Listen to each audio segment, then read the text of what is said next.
hay algo que va a ser fundamental para los desarrollos futuros de su teoría.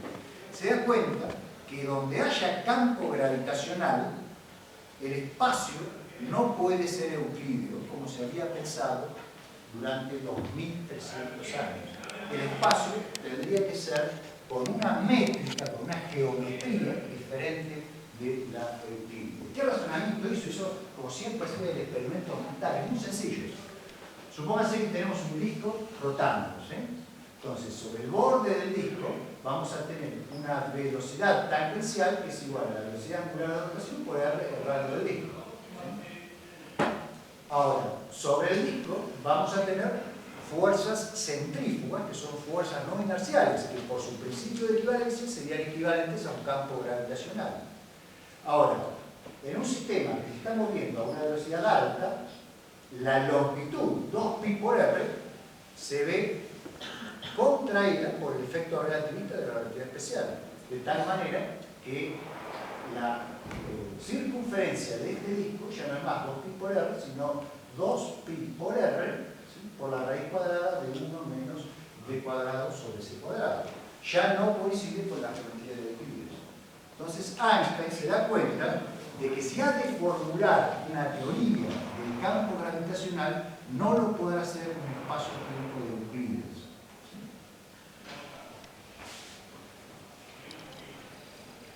Otra cosa que se dio cuenta en sus años de Praga es que la gravedad debe afectar a la luz, cosa que en la teoría de Newton no sucede.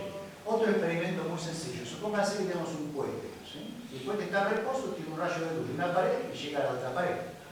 Ahora, supongamos que el cohete acelera en esta dirección, ¿sí?, una dirección vertical. Pero si tiramos el rayo de luz, visto desde afuera del cohete, el rayo de luz se va a mover en una trayectoria curva. Fíjense, el rayo de luz, para nosotros que estamos todavía en tierra, se mueve en línea recta, pero el cohete va ascendiendo, entonces dentro del cohete, donde hay un sistema no inercial, o sea, donde las personas que están en el cohete sienten el equivalente de un campo gravitacional, la luz se curva. ¿Sí? Para nosotros que estamos afuera, no.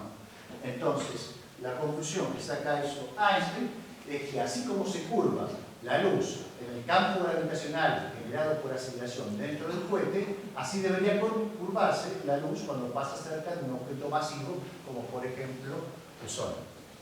Y ahí por primera vez, esto es una imagen de uno de sus cuadernos de notas que tomaba él cuando estaba en Praga en 1912, desarrolla, y aquí están las situaciones exactas de la lente, de lo que hoy llamamos lentes gravitacionales.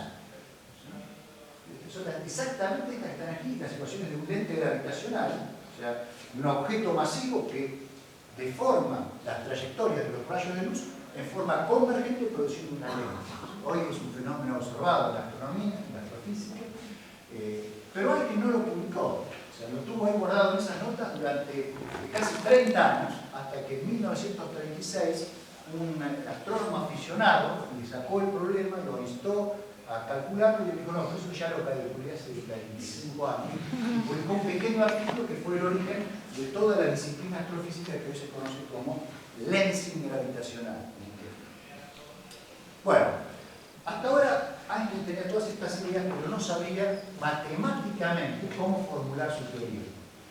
En Praga, para su suerte, estaba este caballero, George Alexander Pick, un matemático muy conocido, era el principal responsable de que Einstein hubiese ido a Praga. Él estaba en la banca de jurados que decidió darle a Einstein la posición. Y Einstein solía charlar con él en paseos por la Malastrana, que es uno de los barrios de Praga. Y en esos paseos, Pick le sugirió que la herramienta matemática que necesitaba para formular su teoría era el llamado análisis tensorial, porque solo el análisis tensorial le iba a permitir manejar los conceptos geométricos de distancias que necesitaba modificar para desarrollar la teoría.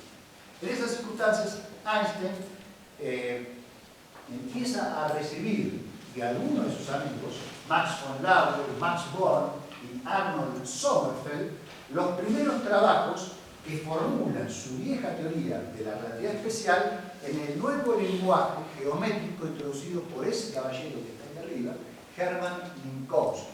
Minkowski en el año 1907 desarrolló todo un formalismo matemático para representar la teoría especial de la relatividad de forma geométrica. Lo comunicó en 1908 en una famosa conferencia en Colonia y murió de apendicitis en 1909, por lo cual nunca llegó a desarrollar mucho sus ideas. Pero básicamente lo que mostró Minkowski es que la relatividad especial puede formularse en un espacio de 4 dimensiones, donde una de las dimensiones es el tiempo multiplicado por la velocidad de la luz, y la geometría de ese espacio-tiempo ahora, porque tiene 4 dimensiones, 3 espaciales y una temporal, no es euclídea, sino que está caracterizada por un cierto tensor que se llama hoy en día tensor de Minkowski, que nos dice, no importa exactamente qué es, nos dice cómo medir distancias en el espacio-tiempo para que todas las fórmulas de Einstein de la relatividad especial puedan ser recuperadas de forma puramente geométrica. Bien. Sabemos cómo evolucionaron los pensamientos de Einstein porque en esa época obtuvo un cargo de profesor en la Escuela Politécnica de Zúrich, donde él se había formado. Entonces Einstein se muda, deja Praga, vuelve a Zúrich y lleva un cuaderno de notas que por suerte hoy está muy bien conservado, lo podemos consultar en la Universidad Hebraica de Jerusalén. Esta es una imagen de cuaderno, donde están registrados los pasos mentales de Einstein que llevarían a la teoría general de la relatividad. Entonces, rápidamente, gracias a las observaciones de Pick, Einstein se da cuenta que lo que tiene que hacer es generalizar la teoría de Minkowski y considerar la métrica del espacio-tiempo, o sea, la receta para medir las distancias en ese espacio-tiempo de 4 dimensiones, como no una constante, como lo había hecho Minkowski, sino como una función general que sea determinada por la distribución de masas y energía que haya en el universo. En esto se dio de nuevo por las ideas de Mach. Entonces, Einstein básicamente llegó a la conclusión de que las ecuaciones de la gravitación tendrían que tener la forma de alguna cierta función de ese tensor métrico que tiene adentro la información sobre cómo medir distancias en el espacio-tiempo, ¿sí? Relacionado directamente con otro objeto matemático, el tensor de energía e impulso, que describe el contenido de materia del universo. Bien. El modelo de teoría que Einstein tenía en la cabeza era lo que llamamos el modelo de Lorentz de la teoría de campo, que básicamente dice que la ecuación de campo viene determinada por una cierta fuente. O sea, la ecuación de campo tiene esta forma: hay un cierto operador matemático, que le llamamos operador diferencial, que se aplica al concepto del campo, al objeto que representa el campo, en este caso el tensor métrico, y igualado a la fuente, ¿sí? La ecuación que presenté antes. Entonces, la representación de los campos de materia, los campos de gravitación viene dado por el tensor métrico, la representación de la fuente, o sea, los campos de materia, viene dado por el tensor de energía momento de impulso. El problema con el que se encontraba Einstein era cómo hallar el operador diferencial que actúa sobre ese campo. La matemática requerida para solucionar ese problema excedía a lo que conocía Einstein, pero la idea la tenía bien clara y eso lo vemos ya en los cuadernos, sus notas de Zúrich, ¿no? O sea, la idea de Einstein es que las masas producen una curvatura en la estructura del espacio-tiempo, o sea, modifican localmente la forma de medir las distancias en el espacio-tiempo, de tal manera que la línea más recta entre dos puntos, más corta entre dos puntos ya no es una recta. Puede calcular cuáles son las trayectorias de las partículas libres en ese espacio-tiempo modificado, y esas trayectorias van a ser lo que nosotros entendemos como las trayectorias de cuerpos influenciados por la gravitación. O sea, elimina la gravitación en función de una concepción geométrica. ¿Cómo hacerlo? Por suerte para él, en la Escuela Politécnica de Zúrich, enseñaba también un antiguo amigo de él, de sus años de estudio, Marcel Grossman, que precisamente había sido quien a través de su padre le había conseguido el cargo en Berna de la oficina de patentes.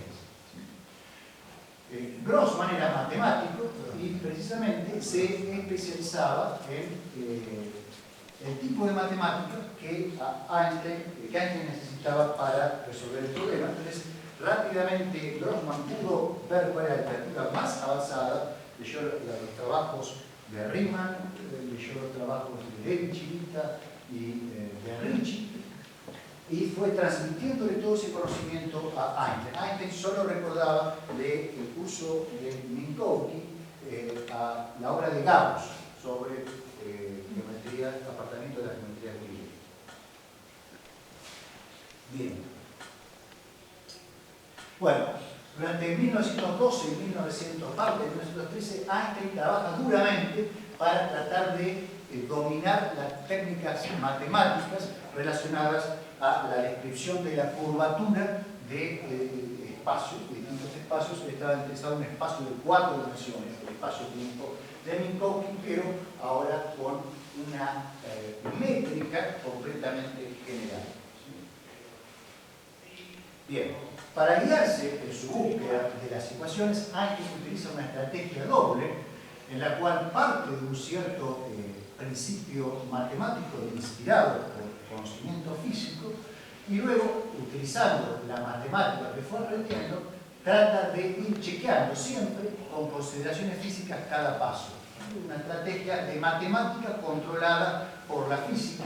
El control por la física se hace a través de asegurarse que valgan principios de conservación que están aceptados en física y siempre un principio de correspondencia que le va a decir que en el límite de bajas energías debería recuperar los resultados de la teoría de la gravitación de Newton, que parece funcionar muy bien.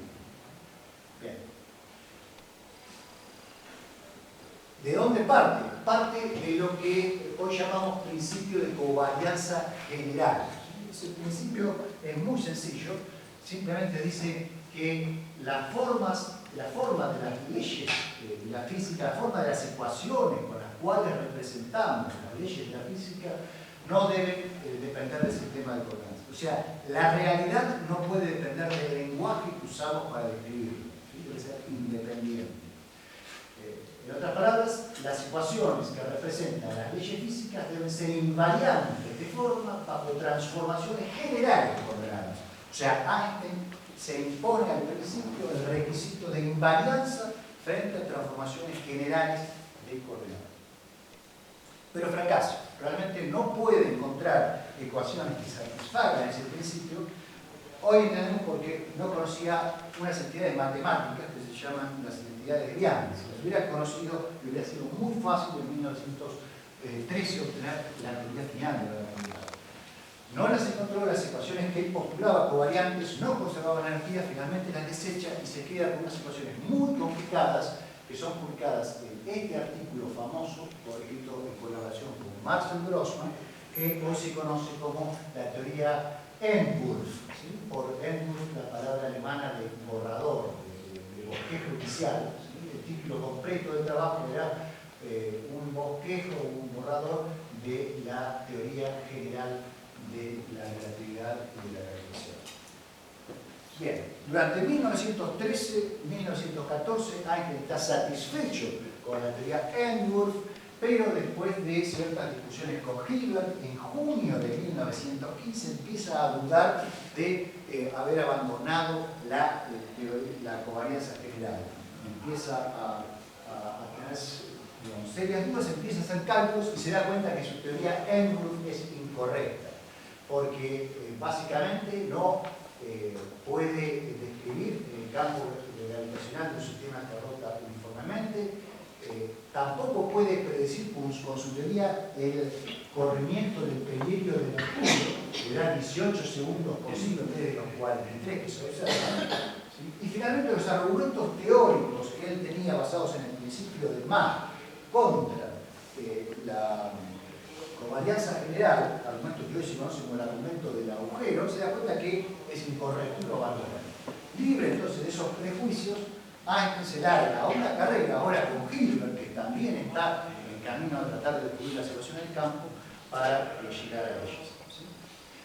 Entonces, en noviembre de 1915, en una situación de vértigo, se suceden 4 artículos que Einstein manda con días de diferencia a la Academia Prusiana de Ciencias, con Hilbert pisándole los talones. La correspondencia entre ambos científicos es muy intensa durante ese mes. El 18 de noviembre, Einstein propone estas ecuaciones de campo para la relatividad general, y esto es básicamente lo que se conoce como el tensor de Ricci igual a una constante por el tensor de la que expuso. Él sabe que esto, que lo había considerado en 1913, no conserva la energía, pero piensa que en el vacío la ecuación es una correcta aproximación, resuelve la ecuación para el vacío y logra obtener el exacto corregimiento para el periodo de Mercurio. Entonces se convence que la teoría debe ser generalmente covariante, manda a publicar esta primera aproximación, y finalmente el 25 de noviembre de 1915 encuentra las ecuaciones que le permiten conservar la energía y el momento, las dos principales cantidades conservadas en física. Las ecuaciones, en la forma en que las halló Einstein, esto es directamente sacado del artículo original de Einstein, son estas que están aquí. Aparece el famoso término este que le estaba faltando a Einstein en sus ecuaciones y que las vuelve generalmente covariantes. Publica el artículo en la Academia Prusiana, aquí está la fecha, 25 de noviembre de 1915, y el título triunfal es Las ecuaciones de campo de la gravitación. ¿Sí? Aún hoy describimos la gravedad con estas ecuaciones. Las ecuaciones en este formato parecen muy sencillas, en realidad son 10 ecuaciones diferenciales, derivadas parciales, no lineales, muy complicadas, pero se puede usar, se usa esta notación muy compacta. Esto es el llamado tensor de Einstein, todo lo referente a la curvatura del espacio y del tiempo está metido ahí, y esta parte es la fuente del campo gravitacional. Aquí está toda la información sobre la materia. La materia determina la curvatura del espacio y del tiempo. Bien, eso por supuesto causó, digamos, no inmediatamente, pero en el transcurso de los 10 años siguientes, una gran conmoción filosófica. Permítanme recordarles cuáles son las principales, o cuáles eran las principales posiciones filosóficas respecto al espacio y el tiempo en la época. Primero, el substancialismo, ¿sí? Que es la doctrina defendida por Newton en su tiempo. Básicamente dice que el espacio y el tiempo existen como entidades independientes de la materia y de los eventos físicos. ¿Sí? Son cosas que existen y son independientes de las demás cosas. ¿Sí? La posición, por ejemplo, asumida por Newton, por Wheeler y por algunos filósofos del siglo XX como Newton. Después tenemos el relacionismo, que sostiene que el espacio y el tiempo no pueden existir independientemente de los objetos que forman el universo. O sea, si no hubiese cosas que cambian, no habría ni espacio ni tiempo. Esa es la posición tradicionalmente defendida por Leibniz en Alemania, por Huygens en Holanda y por Mayo en Sujatat. Tomó 3 últimos capítulos dedicados a la ontología del espacio-tiempo. Otra posición popular a principios del siglo XX era el idealismo, que se debe a Kant, que sostiene que el espacio y el tiempo son meros modos de nuestra percepción del mundo, son parte de nuestro aparato cognitivo, no están en el universo, sino están en nuestra cabeza. No existe espacio y tiempo, enseña Kant, sino que percibimos espacio temporalmente. Es una restricción, según Kant, de nuestras categorías de percepción. La teoría de la relatividad destruyó completamente esto, porque Kant sostenía que la geometría del espacio y del tiempo era utilidad, y eso era un conocimiento sintético a priori, no podía ser de otra manera. ¿Sí? Einstein muestra que no es así, y el experimento le da la razón a Einstein, o sea que esto cae. Respecto al tiempo, hay 2 grandes posiciones. Una es la que podríamos llamar, digamos, atemporal. Básicamente afirma que tanto el pasado como el presente como el futuro existen. Las propiedades temporales fundamentales entre los lado simultáneo con, o sea, son propiedades objetivas de los eventos, y que no hay nada especial en un cierto instante T que lo haga presente, excepto su relación con un cierto sujeto cognitivo. Es la posición sostenida, por ejemplo, por Bertrand Russell, Smart, Grunbaum, otros filósofos, y probablemente esta es una de las pocas situaciones en filosofía donde también van a ver del otro lado, donde van a ver a mal, consecuencias para la salud con las preguntas. La otra posición es la posición temporal, por llamarlo de alguna manera, dice que solo las cosas presentes existen, o sea, el pasado y el futuro no existen. Hay varias formulaciones, te diría, por ejemplo, del presentismo, el modernismo, branching, la teoría de muchos mundos, hay muchas variantes, yo después voy a discutir solo una. Todas estas posiciones diferencian el presente de alguna manera. El presente es, digamos, tiene algo que lo hace distintivo a todos los otros instantes de tiempo, es el único que existe. ¿Sí? Y da una razón de por qué existe, o debería dar una razón de por qué existe. Bien. Las dos formas más comunes de esas teorías atemporales y temporales se llaman presentismo y eternalismo. El presentismo lo podemos rastrear hasta Heráclito, si quieren, pero vamos a concentrarnos en una concepción moderna del mismo. Básicamente, solo existe el presente. El espacio-tiempo es una ficción útil y nada más. Lo usamos para representar los eventos que ocurren en el presente. El eternalismo, que también lo podrán oír a veces denominado universo bloque o parmenidiano, afirma que el espacio-tiempo existe como una entidad emergente, fíjense que ya no es sustancialismo a la Newton, una entidad emergente de los eventos que ocurren en las cosas que forman el universo. O sea, sostiene que es una entidad, pero no una entidad independiente de las cosas, sino emergente. De forma similar, como podríamos decir que la mente es un sistema de procesos emergentes del cerebro. Esta sería la posición que finalmente terminaría adoptando Einstein, como voy a mostrar en un segundo, y otros grandes físicos y matemáticos del siglo XX como Minkowski y Wien. Bueno, vamos a ser un poquito más específicos. El eternalismo. Entonces, dijimos que el espacio-tiempo para el eternalismo es una entidad emergente del sistema de todas las cosas. El espacio-tiempo en sí mismo tiene 4 dimensiones, por lo tanto no puede cambiar, porque una de esas dimensiones es el tiempo. Y todo cambio siempre es un cambio respecto del tiempo. O sea, un objeto que tiene 3 dimensiones cambia porque es distinto a diferentes tiempos. Pero si consideramos una única entidad que tenga las 4 dimensiones incluidas, no hay posibilidad de cambio. De ahí el nombre de eternalismo o universo bloque. Imagínense, por ejemplo, un individuo, ¿sí? Verbigracia, yo. Entonces, ese individuo lo podemos pensar como un objeto de 4 dimensiones que se extiende desde el bebé que fui hasta el cadáver que seré. Entonces, de una cierta forma, muy enmarañada en esas 4 dimensiones, es un objeto que tiene partes temporales. ¿Sí? Y esas partes temporales pueden ser muy diferentes. El niño que fui es muy diferente del adulto que soy. En forma similar, que en 3 dimensiones, mi mano es muy diferente de mi rodilla. El universo mismo, para el eternalismo, es concebido como un bloque cuadridimensional, fijo, no cambia. Entonces, la cuestión del origen del universo no tiene demasiado sentido de ser planteada. A lo sumo podemos plantear el problema de las condiciones de borde del universo, o sea, cómo es el contorno en 4 dimensiones del universo. El presentismo, en cambio, toma el espacio-tiempo y necesita cortarlo, o como se suele decir técnicamente, foliarlo, ¿sí? En hipersuperficies de 3 dimensiones, al universo de 4 dimensiones, y tiene que dar alguna razón para sostener que, por ejemplo, esta hipersuperficie es verdadera, o sea, existe, y no esta.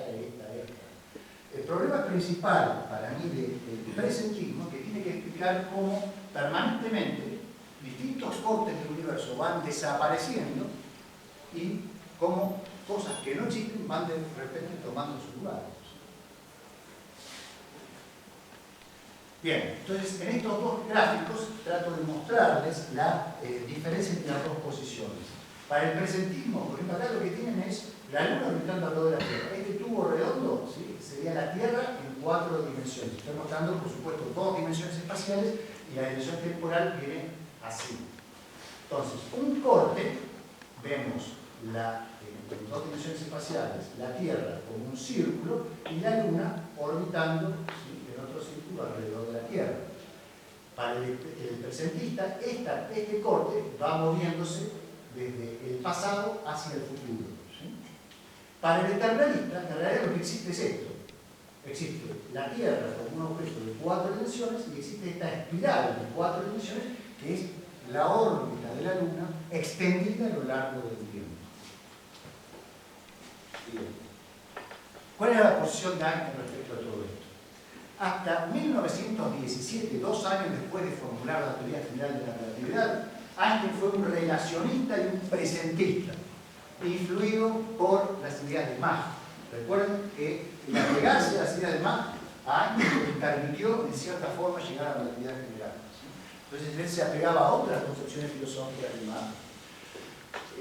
Sin embargo, en 1917 se produce un debate famoso en la historia de la ciencia, que es el debate Einstein-de Sitter, ¿sí?, o Willem de Sitter, un astrónomo holandés, que hace que finalmente Einstein termina perdiendo el debate, Einstein cambie de idea respecto a la filosofía del espacio y tiempo y se transforme en un eternalista. Déjenme decirles algunas palabras sobre ese ilustre debate, ¿sí? Acá está el señor de Sitter y aquí está Albert Einstein. El tema del debate era la respuesta a esta pregunta: ¿puede existir un espacio-tiempo sin materia? Para Einstein eso era inconcebible de acuerdo a las ideas de Mach. En 1917 Einstein tiene la idea de chequear la consistencia de su teoría general de la relatividad aplicándola al universo como un todo. Con eso crea la cosmología contemporánea, la cosmología relativista, publica el primer artículo de cosmología relativista e imagina lo que hoy llamamos el universo de Einstein. Para Einstein, el universo sería una especie de hiperesfera de 4 dimensiones que es finito pero es ilimitado. En ese universo, que no cambia en el tiempo, si hacemos un corte, ¿sí?, el corte resulta ser una esfera, el universo es esférico, ¿sí? Pero claro, cuando dejamos evolucionar, dejamos que corra el tiempo, si lo representamos en 2 dimensiones espaciales más una temprana, queda una especie de cilindro, ¿sí?, un mundo cilíndrico. Ahora, hay que se da cuenta que como la teoría general de la relatividad, tal como era formulada, presenta una gravitación que es esencialmente atractiva, ese universo no puede existir porque colapsaría debido a la atracción gravitacional de las distintas estrellas y objetos que forman el universo. O sea, todos los cuerpos se atraen, entonces todo eso terminaría no en un universo esférico, sino todo concentrado en un punto. Entonces, para compensar la atracción de su teoría original, introduce un nuevo término en sus ecuaciones de campo, que es el famoso término de la constante cosmológica.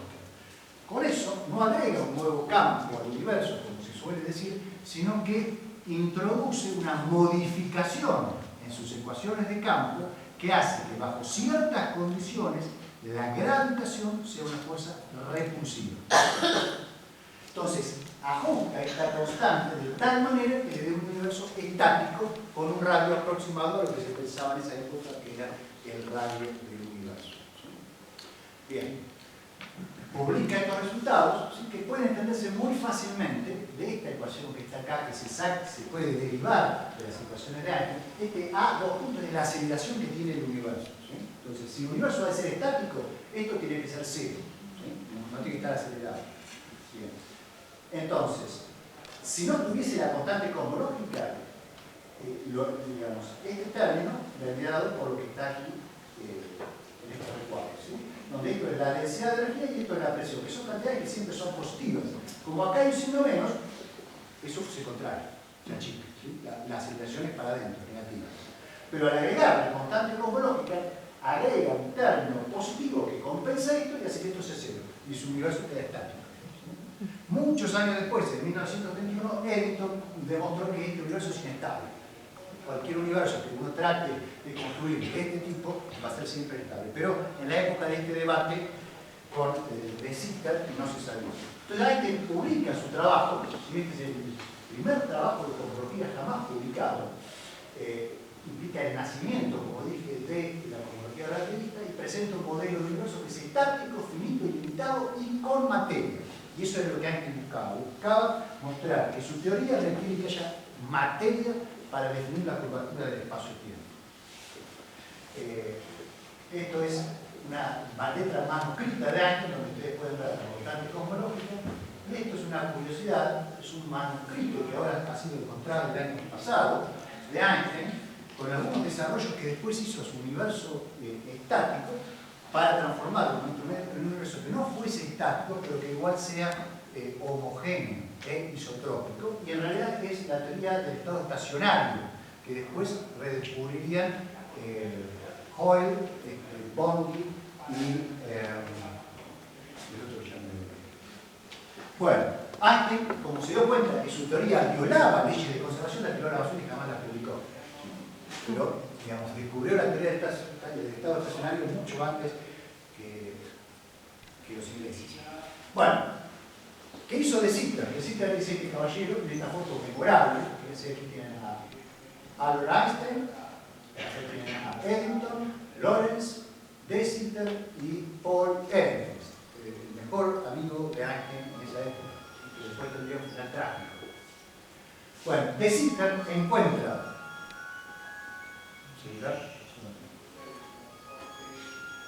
De Sitter encuentra una solución a las ecuaciones de Einstein sin materia, solamente con constante cosmológica.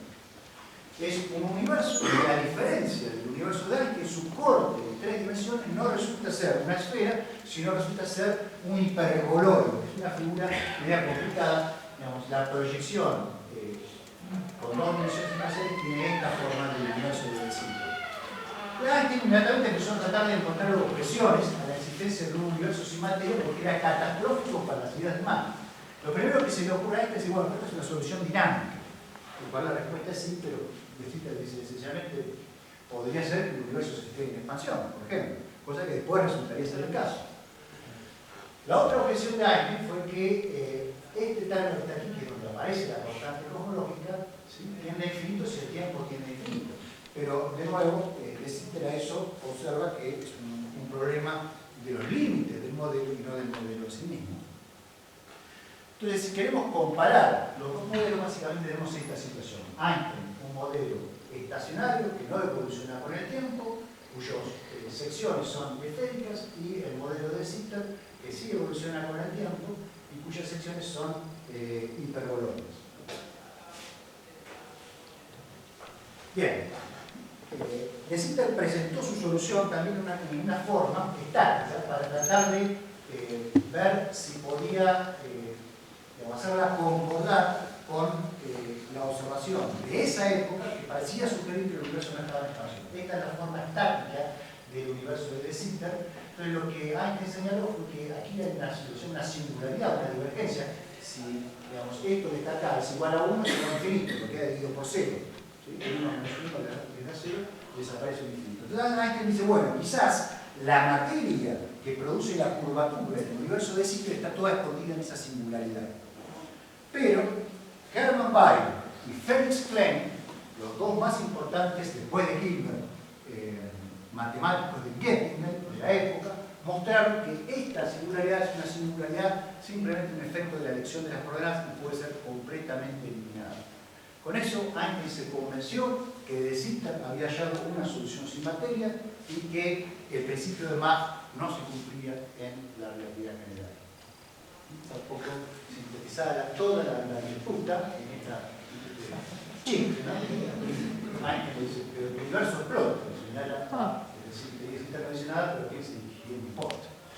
Hoy día, digamos, las observaciones astronómicas parecen haber confirmado que la geometría del universo es muy bien descrita por la geometría de Sitter. Parece ser que el universo no solo se está expandiendo, sino que se está expandiendo en forma acelerada, aunque yo sugeriría alguna precaución a la hora de considerar eso un hecho y no solamente una interpretación probable de los hechos existentes. diferentes.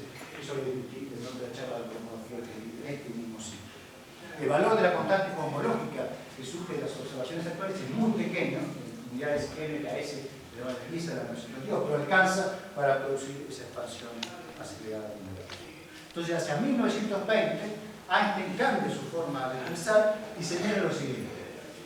Cito: la extraña conclusión a la que hemos llegado es esta, que ahora parece que el espacio-tiempo tendrá que ser considerado como algo primordial y que la materia se deriva de, por así decirlo, como resultado secundario.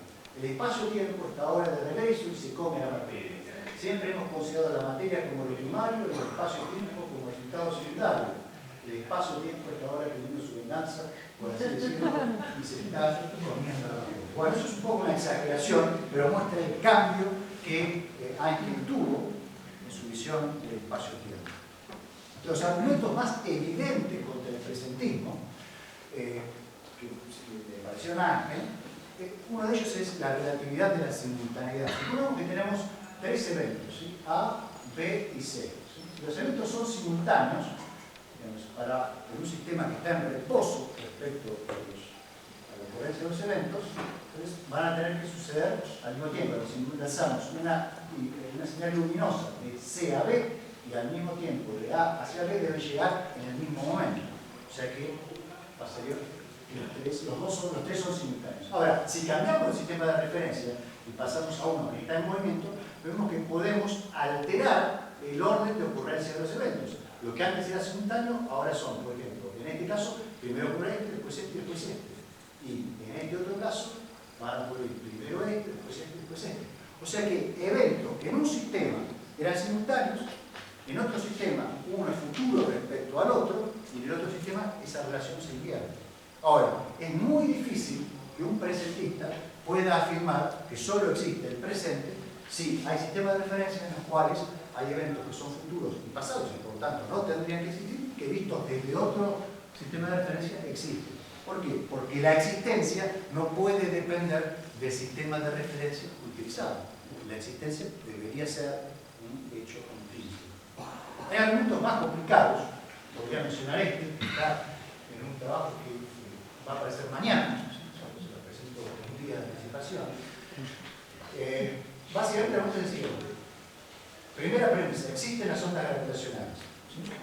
Segunda premisa, las ondas gravitacionales tienen una curvatura de Weyl diferente de cero, no importa qué es eso. Es una propiedad de las ondas gravitacionales, digamos, del espacio-tiempo que tiene que ocurrir para que haya ondas gravitacionales.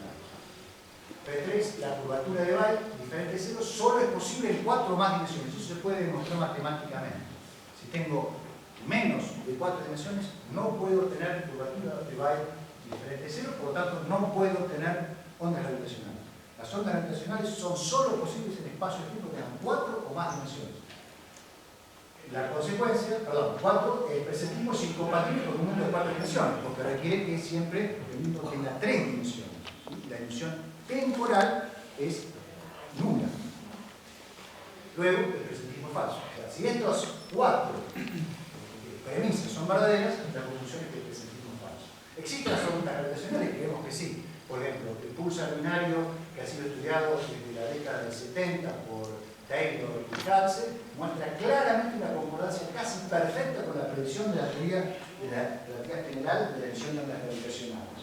Pero que prácticamente no podrán encontrar físicos que piensen que no existen las ondas gravitacionales. Así que esto, si bien no puedo afirmar que es verdadero, es muy probable. Luego, esto se puede demostrar matemáticamente, esto se puede demostrar matemáticamente, o sea que son verdades analíticas, y finalmente esto es la definición misma del presentismo. O sea que es imposible dudar de cualquiera de estas tres. Solo queda un pequeñísimo margen en esto. Luego, el presentismo es falso. Bien. Otro argumento, este se debe a Robin de Poitvin, está basado en muy simple. Dice, la percepción del movimiento nunca ocurre en un instante, ocurre siempre sobre un intervalo. Entonces, considera esta premisa. Lo que percibimos como presente. O sea, que dice como todos. Que nadie percibe el pasado, nadie percibe el futuro. Percibimos el movimiento. El movimiento se produce en un intervalo. Es imposible tener movimiento fuera del intervalo, porque el movimiento es recorrer espacio en tiempo. Luego, lo que percibimos como presente se produce sobre un intervalo. Luego, el presentismo debería aceptar al menos un intervalo. Si acepta un intervalo, porque acepta el movimiento, tiene que aceptar que ese intervalo a su vez es subdividible. Y si es subdividible, el presentismo es insostenible, porque lo puedo dividir en pasado y en futuro. ¿Qué puedo decir a favor del sustancialismo emergentista? No el sustancialismo de Newton, por supuesto, de un espacio y de un tiempo que no son afectados por nada. Bueno, la ciencia moderna nos muestra que lo que solemos llamar espacio-tiempo tiene propiedades. En particular los agujeros negros, a los cuales Mario se refirió generosamente al principio de los estudios, son básicamente regiones del espacio-tiempo. Son regiones del espacio-tiempo que están completamente separadas del resto del universo por lo que llamamos un horizonte de eventos, que no es más que una superficie imaginaria a partir de la cual ya nada puede retroceder o volver a la región externa del agujero negro debido a la intensidad de la atracción gravitacional. ¿Qué consideren este argumento? Solo los existentes pueden tener temperatura y entropía. Yo creo que eso todos ustedes están de acuerdo. No existentes, pero Don Quijote no tiene temperatura ni tiene entropía. Son propiedades típicas de los sistemas físicos existentes. Ahora, el espacio-tiempo tiene temperatura y entropía. ¿Cómo sabemos eso? Porque podemos asignar una temperatura y entropía a un agujero negro, por ejemplo, y no es más que una región del espacio-tiempo. Podemos decir exactamente cuánto vale la entropía del agujero negro y la temperatura correspondiente. Son muy bajas. Y las entropías son muy bajas. Luego, el espacio-tiempo tiene existencia. ¿Sí? Otro argumento podría ser este.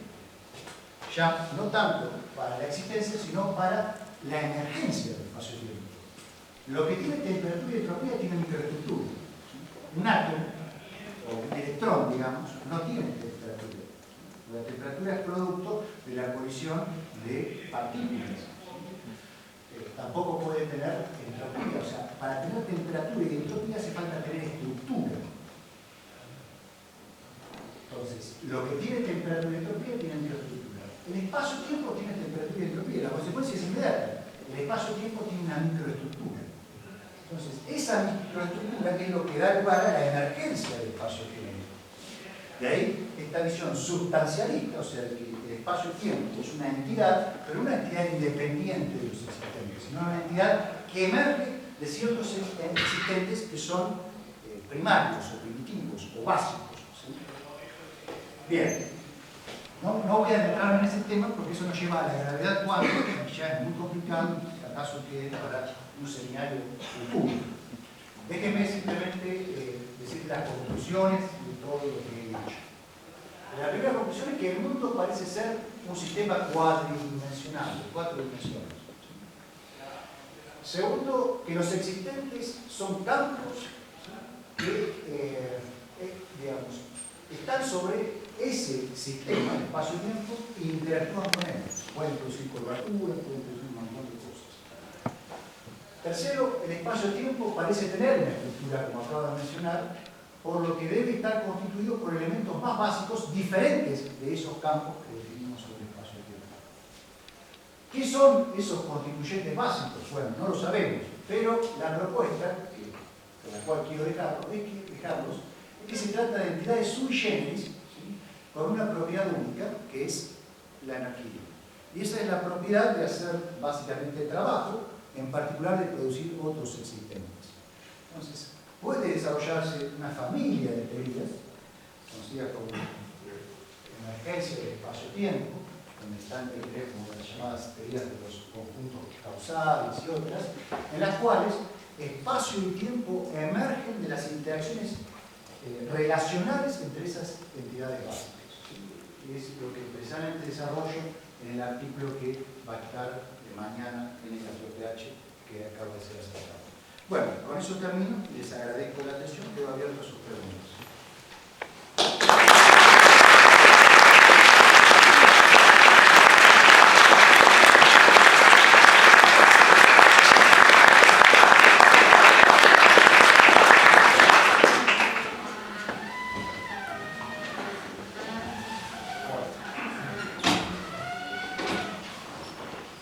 ¿Podría dar una definición definición de geometría física. Física o geometría en general. No, física, no matemática. La geometría física es, digamos, el resultado de la interpretación de la geometría matemática en términos de los objetos existentes. La geometría matemática es un sistema analítico, un sistema formal, una serie de direcciones que saca una serie de teoremas. Ahora, algunos de esos teoremas pueden aplicarse a la forma en que medimos distancias en nuestro universo. La geometría física es la aplicación o la interpretación de las estructuras abstractas de la geometría matemática para determinar las relaciones entre los objetos que forman el mundo. ¿Ustedes? Sí, respecto del, hay un momento que dijiste entre, creo que fue 1912 y 1915, que Einstein intenta elaborar una teoría y que después no, es cuando abandona, ¿no? Sí, la teoría Engulf, 1913-1914. Dijiste ahí que después empieza una correspondencia con Hilbert. Sí, correspondencia epistolar. Claro, básicamente no existió escritura de Hilbert. Sí. En junio, fines de junio de 1915, Hilbert invita a Einstein a Göttingen a dar un curso sobre la teoría Engulf. Entonces Einstein va a Göttingen, da un curso para Hilbert, ahí estaba Max Born, estaba Hermann Weyl, estaba Felix Klein, los más grandes matemáticos del siglo. El único que no estaba era Karl Schwarz, que también estaba en el plantel ahí de Göttingen, que estaba en el frente oriental. Entonces Einstein explica su teoría y para su sorpresa todos entienden todo lo que dice, cosa que no le pasaba nunca. Habrá matemáticos altamente entrenados en el cálculo tensorial que entendían exactamente lo que estaba hablando. Y empiezan a surgir toda clase de discusiones. Hilbert, que había seguido la tradición de Minkowski de tratar de axiomatizar y de formular una teoría unificada del campo electromagnético con la gravitación, se entusiasma mucho con las ideas de Einstein y decide él también tratar de trabajar en esa dirección. Entonces empiezan a intercambiar ideas epistolarmente, después de que Einstein deja Göttingen, después de las charlas, y a través de ese intercambio epistolar, digamos, Hilbert empieza a transmitirle a Einstein las bondades de ciertos métodos matemáticos para hallar la situación de campo, para calcular el principio de mínima acción, y a su vez Einstein empieza a dudar de si estuvo bien o no dejar la covarianza general. Entonces, esa correspondencia, que lamentablemente no se ha conservado prácticamente, fue fundamental en la evolución de las ideas del bloque. Llevaría a una colisión entre ellos, porque Hilbert manda a publicar un artículo el 20 de noviembre de 1915 a la Academia de Ciencias de Göttingen, que durante mucho tiempo se pensó contenía la situación de campo halladas antes que el propio Einstein, 5 o 10 años. Esa controversia sobre quién fue el que las halló primero se terminó de resolver hace unos años, cuando finalmente apareció, y quizá lo tengan en un lado aquí, apareció las pruebas de galera del artículo original de Hilbert. El artículo original de Hilbert siempre había llamado la atención de que Hilbert citaba el trabajo de Einstein, que era posterior. Entonces, cuando se ve la fecha en la cual Hilbert recibe las pruebas y el estado de las pruebas, se ve que las recibe después de la publicación del artículo de Einstein y que las ecuaciones de campo no estaban en forma covariante en el artículo original enviado por Hilbert. Hilbert modificó la página con las ecuaciones y colocó el término un medio de G T que Einstein había encontrado en sus ecuaciones, obteniendo entonces ecuaciones covariantes también. Pero el descubrimiento original quedó confirmado por los estudios historiográficos, fue no de Hilbert, sino de Einstein. Y por eso es justo que las ecuaciones se llaman de Einstein y no de Einstein-Hilbert. Lo que está bien que se llame de Einstein-Hilbert o de Hilbert-Einstein es la acción, porque el primero en introducir el estudio, la derivación de las ecuaciones de campo, los métodos variacionales, fue Hilbert. Ahora, Hilbert nunca intentó arrojarse a sí mismo el papel de descubridor de la situación de campo. Siempre reconoció que Einstein sabía descubrir, pero todo el folclore que se armó alrededor, digamos, llevó a que mucha gente pensara que la verdad fue firme. Y de hecho, hacia fines de noviembre de 1915 hubo cierta tensión entre ambos, se dejaron de escribir y finalmente en diciembre Einstein le manda una carta reconciliatoria, diciéndole precisamente que había habido tensiones entre ellos, pero que entre hombres de ciencia como ellos que buscan el conocimiento, ese tipo de cosas no tienen ninguna importancia y que ambos deberían seguir siendo amigos, y así continuó. Sí, María. Sí, en dos oportunidades mencionaste que Einstein había obtenido un resultado que contradecía las leyes de conservación y por eso lo descartó. Yo pienso que tal vez alguna gente conoce acá la observación que hizo Poincaré. Tenemos que ir entonces más atrás en el tiempo, en el siglo XIX, mediados del siglo XIX. En la ley determinista hay una sola posibilidad. Esa posibilidad es que la energía se conserva. Él habla concretamente de la ley de conservación de la energía. Entonces no hay espacio, de acuerdo con una ley determinista, para que la energía no se conserve de acuerdo con Poincaré.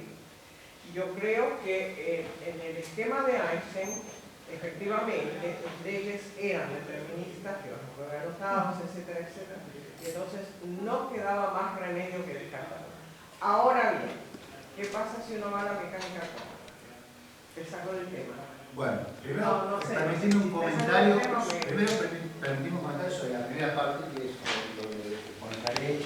La influencia, Einstein la determinó, eso estoy totalmente de acuerdo, pero la principal influencia no eran los dos Poincaré, sino los de Emmy Noether, que Einstein conocía muy bien, porque había hablado con ella en Göttingen, precisamente en junio de 1915, cuando fue a dar su charla. Le impresionó profundamente los resultados de Noether y se dio cuenta que sus supuestos básicos sobre básicamente el tiempo requerían la invariancia de Hamilton y era imposible en su teoría violar la conservación de energía, y eso lo hizo inmediatamente dejar de lado las ecuaciones que no son covariantes porque no conservan el tesoro de energía.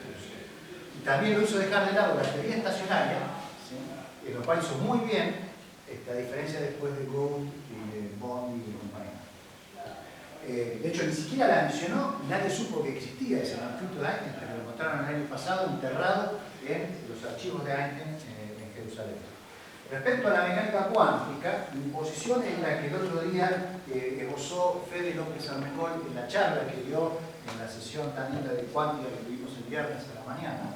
En mi opinión, la evolución de mecánica cuántica es completamente determinista y no veo ningún problema. De hecho, Luciano Conti mencionó en su refutación de la interpretación de Everett, precisamente, que al renunciar a la conservación de la energía, la interpretación de Everett renuncia a uno de los supuestos básicos de la teoría del espacio-tiempo, sobre la cual se formula la propia teoría, ¿no? Sobre la evolución temporal, que es el espacio-tiempo de Minkowski, que tiene las simetrías del grupo de Poincaré, que requiere precisamente de la invariancia bajo traslación temporal, por el teorema de Nernst, que vimos hablar aquí.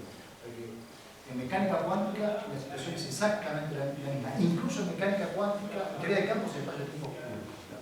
No veo ningún tipo de inconveniente. Ahí nos fuimos para el lado técnico, pero volvamos si quieren a las preguntas básicas, ¿sí? Sí, yo quería... Okay. Bueno, primero agradecerte porque disfruté mucho la charla. No me cuesta seguirla, no tengo formación ni en matemática ni en física, así que la pregunta va a ser muy naif, pero no absurda. Me pareció que en un momento cuando vos enunciaste los 4 puntos del trabajo que van a salir publicados, en los 3, segundo, tercero y cuarto, dijiste algo así como que como eran demostrables matemáticamente, tenían existencia. No dije que tenían existencia, dije que tenían valor de verdad 1, que no es lo mismo. El valor de verdad no es equivalente a la existencia. O sea, Yo en matemáticas, por ejemplo, soy ficcionalista. Eso significa que considero a las entidades matemáticas como meras ficciones, igual que Mario, ¿no es cierto? En ningún momento implique existencia, sí implique verdad. Un enunciado que es tautológico es verdadero. Solamente eso. Entonces, el único enunciado que podemos dudar de su verdad es de aquel que es empírico, que era el primero de la demostración que puse, que era, si me acuerdo bien, la existencia de las ondas gravitacionales. O sea, alguien puede decir, bueno, yo creo que no existe, hasta que el LIGO o algún otro aparato no detecte una en forma directa, bueno, ahí hay un margen de duda y estoy de acuerdo. Yo tengo otra pregunta, pero es lateral. Pero no muy técnica, porque no se aburre. No, es sobre el problema que dijiste en el año 1905, en uno de sus artículos. Einstein demostró la existencia de los átomos que se venían manejando como hipótesis maldita, prohibida, etcétera, etcétera, desde Demócrito y Leucipo. Sí. Okay. En realidad, perdóname, una pequeña versión, no la demostró, sino que mostró cómo demostrarla y el que lo probó fue terrible, ¿sí? En un experimento. El paper de Einstein es teórico. Okay. Pero la pregunta es la siguiente. ¿A qué clase de átomos nos referimos? ¿Exactamente a la cosa que no tiene partes o a otro tipo? Porque, por ejemplo, un tipo como Feynman utiliza la palabra átomos en otro sentido. Sí, en el trabajo de Einstein, básicamente lo que demuestra incluso no es la existencia de los átomos, sino de las moléculas, ¿sí? Entonces, en el sentido que está utilizada la palabra en mi charla de unidades constitutivas más elementales de lo que llamamos un líquido, en ese caso particular, ¿sí? Que hasta entonces se podía pensar que el líquido era una sustancia, ¿no? Era una entidad emergente de la interacción de unidades más básicas, como por ejemplo son las moléculas. Sí. Quería preguntarle,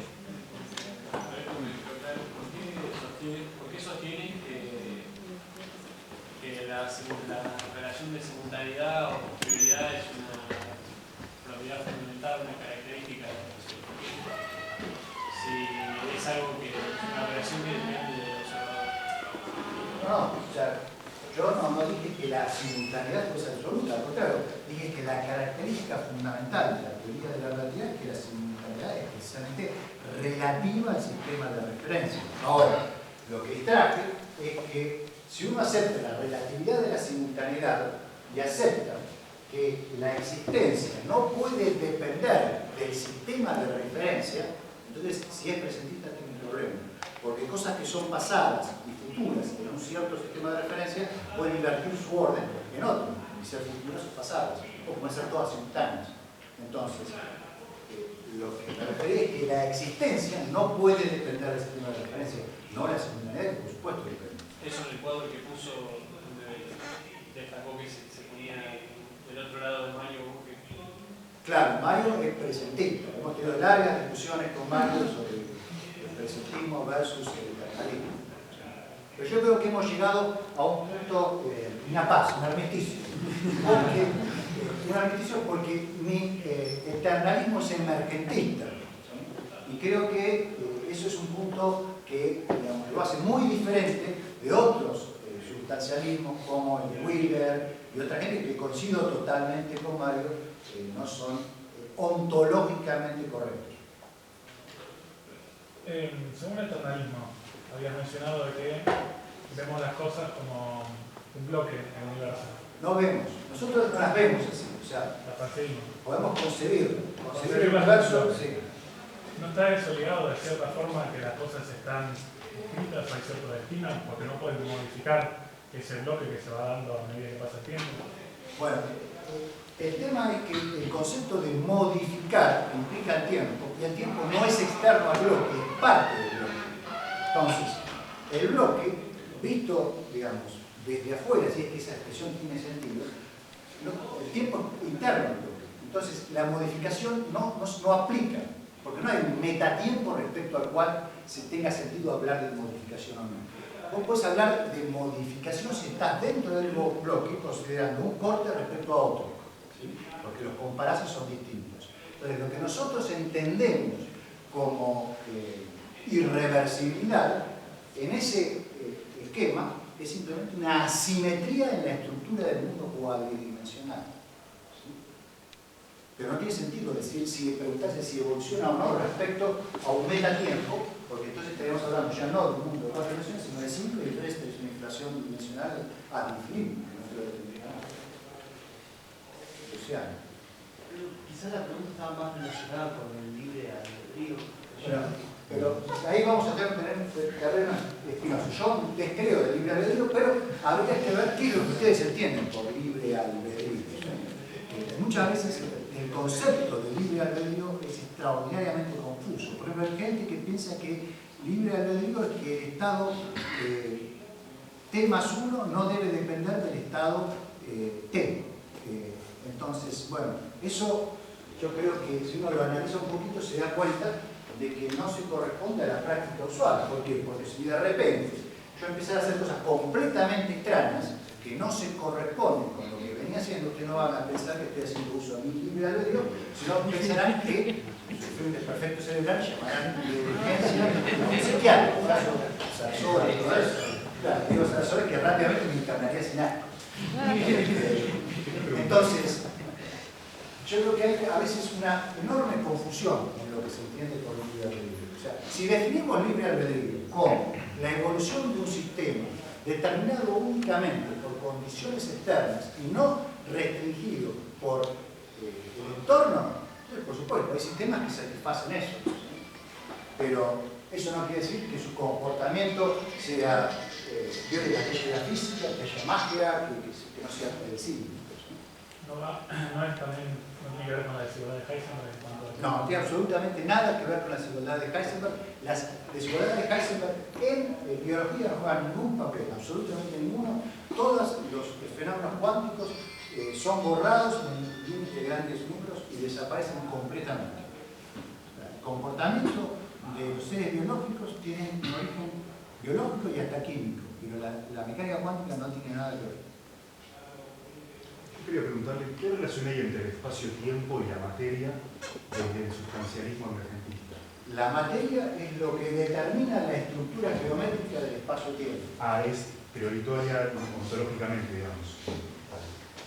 El grado de curvatura del espacio-tiempo está relacionado con el contenido de materia que hay en el mismo. Ahora, si vamos a un nivel mucho más básico, a nivel de la emergencia, uno podría pensar que lo que llamamos cosas son regiones donde hay una mayor cantidad de eventos básicos, ¿sí? A los cuales asociamos mayor energía, y entonces podríamos tener quizá una visión unificada de espacio-tiempo y de cosas, digamos, tanto el espacio-tiempo como las cosas macroscópicas desaparecerían y solo nos quedarían esas cosas básicas. Pero ese tipo de teorías no están desarrolladas aún a nivel de detalle, que son los grandes problemas que tiene la teoría cuántica de la gravitación. No, yo vino un poco por ahí a la pregunta de usted. El problema del eternalismo, ¿no tiene problema de alguna manera con el carácter probabilista de la mecánica cuántica? No, Porque hay eventos que no están. pero no, porque no hay que confundir predictibilidad con determinación. Incluso la mecánica clásica tiene un horizonte de Cauchy. O sea, hay muchas predicciones que no se pueden hacer siquiera en un sistema determinista. Ahora, una cosa es que yo pueda o no predecir algo, y otra cosa es que el evento vaya a ocurrir. El evento es parte del espacio-tiempo, más allá de que en un cierto corte, con mi conocimiento de la ley de la física, yo lo pueda predecir o no. Incluso, si las leyes de la física fuesen, por ejemplo, de la relatividad general, también hay horizonte de Cauchy. O sea, hay cosas que yo no puedo predecir con un conocimiento completo de un cierto corte del espacio-tiempo. Entonces son dos cosas distintas. Predictibilidad y determinismo. Determinismo ontológico, no determinismo mecanicista laplaciano. Sí. En uno de los recuadros que usted ha puesto, creo que es una conclusión de Einstein, dice un universo estático, finito, ilimitado y sin materia. Sí. Ese es el universo de Einstein. Que postuló Einstein. ¿Usted me podría explicar qué algo puede ser finito y a su vez ilimitado? Sí, bueno. Suponete que considera un globo, ¿sí? O sea, el globo es finito. Poner una hormiga arriba del globo, es decir, caminar para adelante. ¿Va a encontrar un límite? No, Es ilimitado. no oí. ¿Cómo? No oí. ¿No oíste? No. Imaginemos un globo, ¿sí? El globo es finito, ¿correcto? Bien. Coloquemos sobre la superficie del globo una hormiga. Dejemos que camine. Y preguntémosle a la hormiga, ¿vas a encontrar un límite? No. Entonces, es un ejemplo de un sistema que es finito, pero ilimitado. En el universo de Einstein pasa lo mismo. Si vos viajás con un cohete en esa dirección, tenés esa presión de este lado. Pero nunca vas a llegar al límite. Pasa que tiene 4 dimensiones, a diferencia del globo que tiene 3. Me gustaría preguntar, como para clarificar un poco las preguntas que hubo sobre el determinismo, algo que quizás dijiste pero no me quedó claro. Si hay algún argumento que conozcas sobre si es determinista o no el universo, las leyes físicas, etcétera, que supere la elección personal, digamos. Por supuesto. Creo que primero que nada hay que diferenciar dos determinismo es una palabra polisémica, tiene muchos significados. ¿Sí? Pero permítame hacer una clasificación minimalista de dos significados importantes de determinismo. Determinismo epistémico, ¿sí? Algo determinado, digamos, en base a nuestro conocimiento, podemos decir lo que va a pasar, y determinismo ontológico, ¿sí? Sobre la existencia o no de un sistema de eventos que están ligados por relaciones legales. Entonces, yo creo que si un supuesto básico de la ciencia es que vale el determinismo ontológico, esencialmente que no hay más, que los eventos están relacionados por patrones constantes que llamamos leyes. Ahora, esas leyes son esencialmente restricciones al espacio de estado de todos los sistemas que existen. ¿Qué prueba podemos aportar para decir que el determinismo ontológico es verdadero? El éxito de la ciencia es su capacidad descriptiva del mundo. No puedo darte una garantía de 100%, pero que esa hipótesis nos haya permitido conocer lo que hemos podido hacer y conocer con la ciencia y desarrollar la tecnología que hemos desarrollado y que funcione en forma estable, requiere que no haya magia, que no pasen cosas no determinadas ontológicamente. Si no, esta computadora es imposible que hubiese funcionado con el cerebro durante 1 hora y media que estoy acá hablando. Ahora, desde el punto de vista epistémico, es muy distinto. Hay cosas que no podemos predecir, incluso en principio. Entonces, no creo que haya razón para sostener el determinismo epistémico. Podría dar contraejemplos, pero nos llevaría a cosas más técnicas. Sí. En la concepción actual del universo, ¿sucede que si alguien viaja en línea recta, volvería al mismo punto? No, porque digamos, todo parece indicar que la geometría del universo no es la de Einstein. El universo no es estático. El universo parece tener una geometría tipo de Sitter.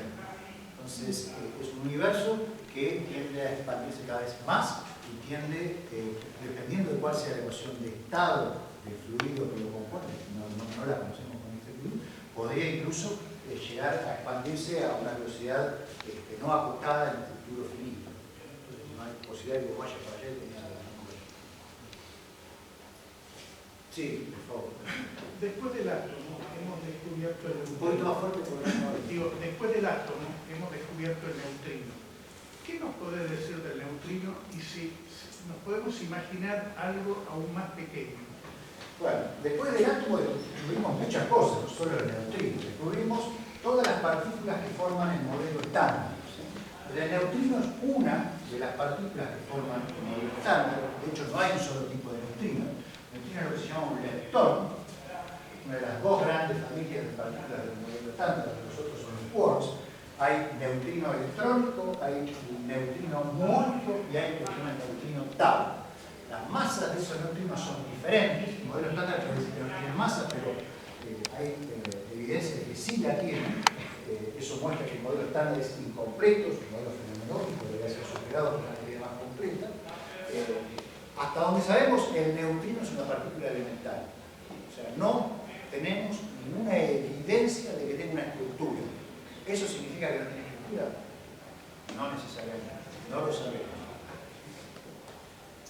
No nos imaginamos algo más chico todavía. El problema no es el tamaño, el problema es si es una entidad básica o no. Para el modelo estándar lo es, pero ahora que sabemos que tiene masa, probablemente no lo sea. ¿Sí? Y si tiene masa, probablemente decaiga, ¿sí? En un tiempo muy grande. Y si decae, es porque tiene estructura. Mi opinión personal es que, digamos, a muy largo tiempo solo quedarían lo que se llama bosones, esencialmente fotones. Todas las demás partículas, todas las que tienen masa tendrían que decaer, porque todas tendrían que tener un tipo de estructura interna. Por eso es una opinión personal. El estado de conocimiento es que el neutrino, de momento, es algo cuya estructura sí existe, no conocemos. En tu opinión personal, ¿se puede llegar a algo fundamental? O sea, si el neutrino probablemente tenga estructura y la tabla de Mendeleev se sigue achicando, pero sigue existiendo, ¿en tu opinión existe algo? En realidad, la tabla de Mendeleev no tiene nada que ver con eso, ¿no? Pero respecto a si podemos avanzar en el conocimiento de estructuras más básicas de la naturaleza, por supuesto. El modelo estándar, de partículas elementales que hoy tenemos, es incompleto. Su modelo fenomenológico tiene 25 parámetros libres. Esos hay que ponerlos a mano. El modelo no te dice cuál es la masa, por ejemplo, de las partículas. Es un experimento de cuál es la masa, se pone en el modelo. Necesitamos una teoría más fundamental que nos permita recuperar el modelo estándar y esa teoría más fundamental a su vez que de alguna manera se relaciona también con la gravitación para tener una visión integrada de qué es el caso se ve en el universo. Que lo logremos o no depende de las capacidades cognitivas.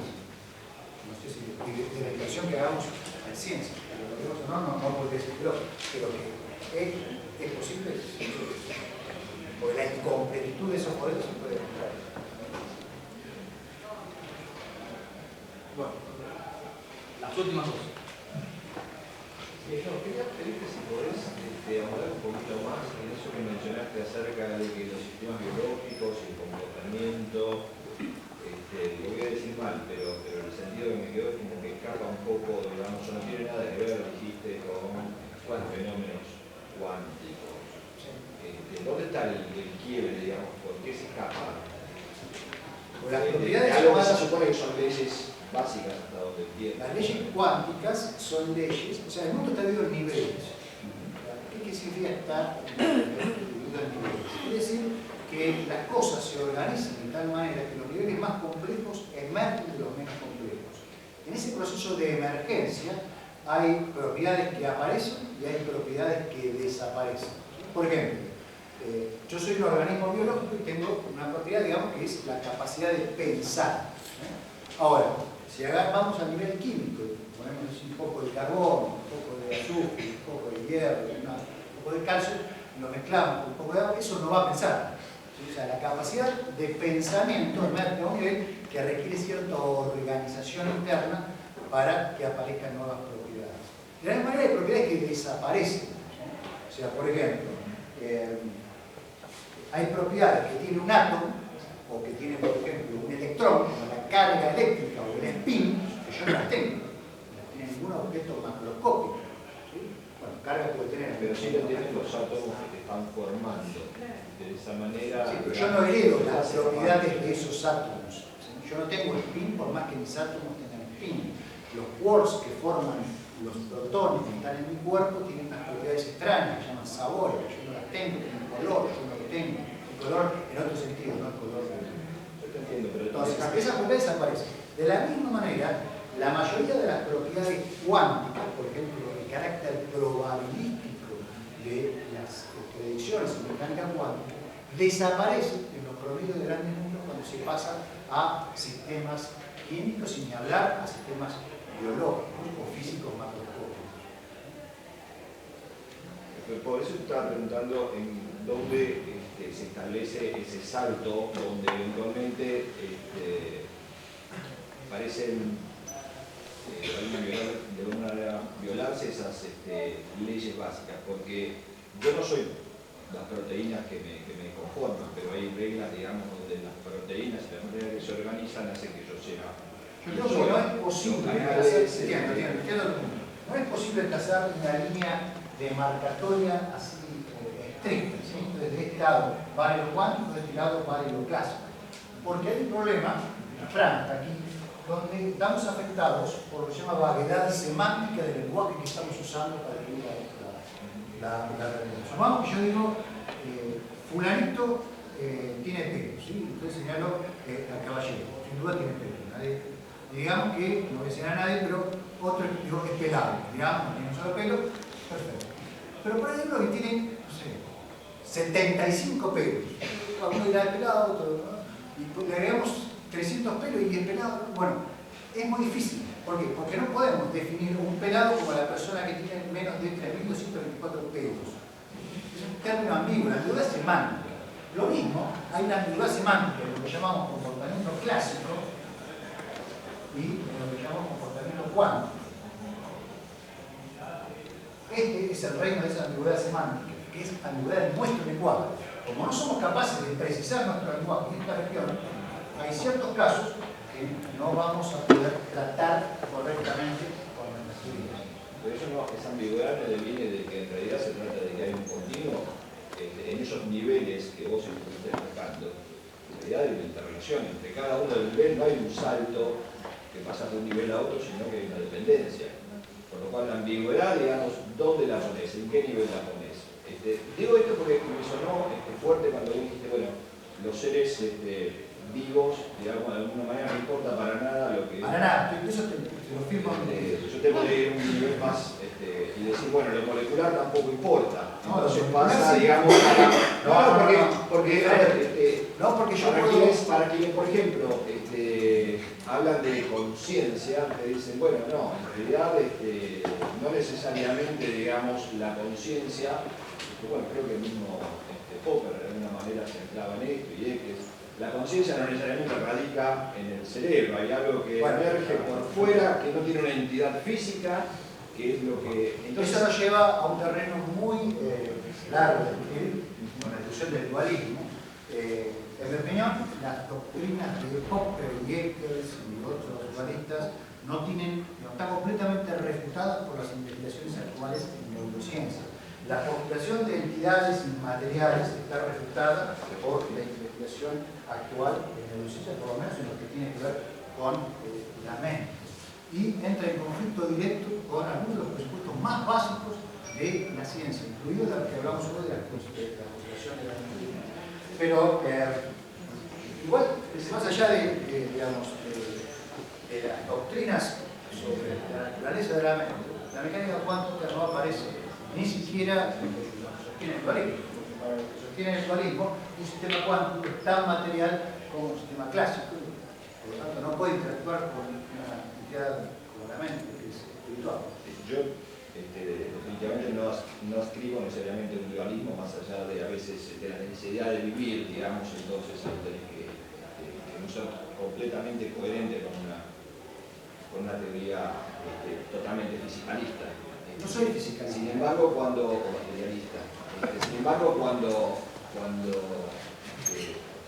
recién vos mencionás las pruebas irrefutables que la neurociencia de hoy aporta a la idea de que el dualismo, digamos, no podría ser una opción.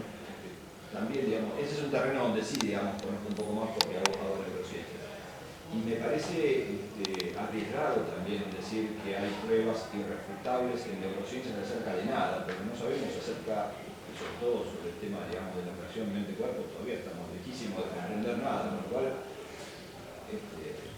pruebas refutables o irrefutables, creo que en ese terreno no hay ninguna. Yo creo que no hay ninguna razón para introducir mecánica cuántica en ningún proceso serial.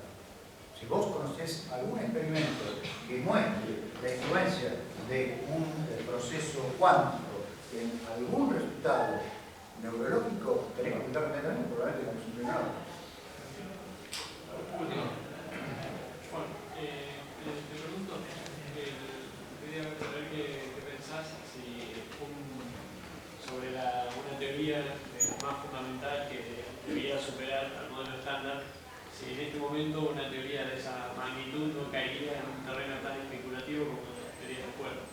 No, o sea, no necesariamente. Hay muchas teorías que tratan de establecer la emergencia del espacio-tiempo a partir de conceptos más fundamentales. De hecho, la teoría de cuerdas ni siquiera lo intenta. O sea, la teoría de cuerdas presupone modelos ya de espacio-tiempo, de hecho, utiliza espacio-tiempo de Minkowski, más utiliza unos espacios compartificados llamados Calabi-Yau, en serie de dimensiones compartificadas. No, en absoluto. La teoría de cuerdas lo que sí ha hecho, y perdón si hay un polista en la sala, ha hecho de retener demorar la investigación en estos temas durante 30 años. ¿No? Se ha desperdiciado una enorme cantidad de tiempo, en mi opinión, en investigaciones que no han llegado absolutamente a nada. Una teoría que aún hoy no es una teoría que ni siquiera tiene ecuaciones dinámicas bien formuladas, completamente incapaz de hacer ninguna predicción, que hace referencia a la existencia de supuestas teorías como la teoría de M, ¿qué es una supuesta teoría? Nada, la teoría es un invento de los seres humanos. Pero ¿cuál es la supuesta teoría que existe independientemente de los seres humanos? Que solucionaría mágicamente los problemas de las 5 teorías de cuerdas diferentes que tenemos hoy. En mi opinión es una sarta de disparate. Entonces, eso no ha llevado a nada y creo que es tiempo de que se ha dado importancia a otros enfoques que están produciendo resultados. Por ejemplo, causal sets, que es un approach a la mecánica, a la gravedad cuántica, puede decir por lo menos el valor de la constante cosmológica correcto. El modelo estándar te da 120 euros en el estudio de oro. Bueno, son cosas promisorias, por supuesto, son líneas de trabajo a explorar. No quiero decir que esa es la línea, pero no debemos solamente focalizarnos en una línea que durante 30 años ha demostrado ser completamente diferente.